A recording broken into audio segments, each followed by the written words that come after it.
অস্থির হয়ে পড়লেন নবীজি। সব সাহাবাদের পাঠালেন লাশ খোঁজার জন্য।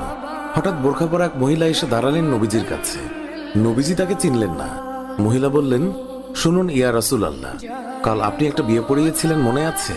নবীজি বললেন, হ্যাঁ, আমি তো হানজালার বিয়ে পড়িয়েছি, যার বিয়ের খুশিতে আমি খুরমা খেজুর ছিটিয়েছিলাম।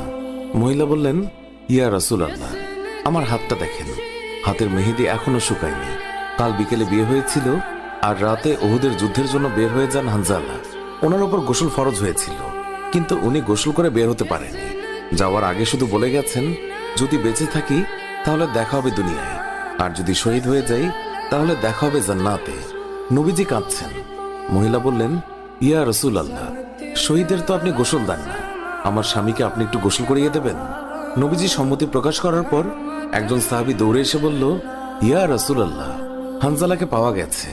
সবাই গেলেন, গিয়ে দেখলেন সাদা কাফনের ভিতরে লাশের মাথায় পানি। নবীজি হানজালার মাথায় হাত দিলেন।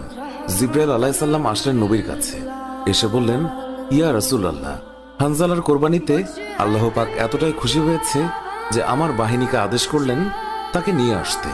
ইয়া রাসূল আল্লাহ, আমরা ফেরেশতারা তাকে তৃতীয় আসমানে নিয়ে জমজমের পানি দিয়ে গোসল করিয়েছি, এবং তার শরীর থেকে যে সুগন্ধ পাচ্ছেন এটা আল্লাহ পাকের বিশেষ খুশবু, মেশক আম্বর আতরের ঘ্রাণ।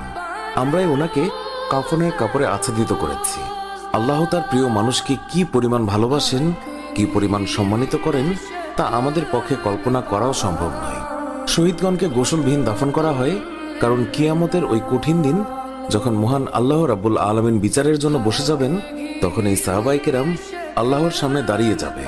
মহান আল্লাহ রাব্বুল আলামিন তাদেরকে জিজ্ঞাসা করবেন, বান্দারা, তোমাদের এই অবস্থা কেন? তারা তখন বলবে, রাব্বুল আলামিন, আপনি তো জানেন আমরা আপনার ওই সকল বান্দা যারা আপনার বিরুদ্ধে যে সকল কাফের মুশরিক কথা বলে তাদেরকে হত্যা করতে গিয়ে শহীদ হয়ে গিয়েছিলাম। আল্লাহ তাআলা বলবেন, ও আমার বান্দারা, তোমরা যারা আমার জন্য তোমাদের জীবনের মায়া ত্যাগ করেছিলে, তার জন্য আমি তোমাদেরকে আজ বিনা হিসাবে জান্নাত দান করলাম। সুবহানাল্লাহ।